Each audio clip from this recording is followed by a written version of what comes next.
ছুটির দিন দুপুরবেলা মানেই হবে গরম গরম ভাত অথবা কোনো একটা অন্যরকম খাবার। আর ছুটির দিনে সেটা একটু স্পেশাল হতে হবে। আজকে ছিল আমার ছুটির দিন। নানুকে বললাম যে আজকে একটু অন্যরকম খাবার খাবো। বললাম যে মুরগির মাংস বের করো, মুরগির রেজালা, সাথে থাকবে গরম গরম পোলাও। নানুও মুরগির মাংস বের করে দিল। রান্না করে ফেললাম গরম গরম পোলাও, উপরে দিয়ে দিলাম ঘি।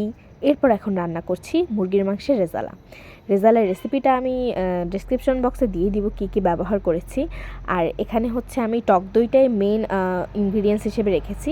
রেজালাটা আসলে বেশি কিছু না, শুধু মাংস ম্যারিনেশনটা জানলেই কিন্তু রেজালা রান্না করা খুব সহজ।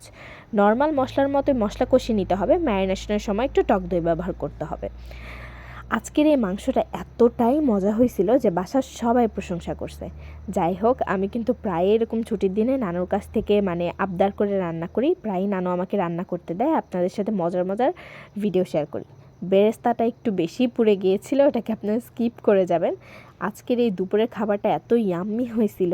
সাথে ছিল আমাদের নিজেদের খেতে টমেটো সালাদ আর গরম গরম কষা মাংস, সাথে হচ্ছে পোলাও। ভিডিওটি ভালো লাগলে লাইক করবেন।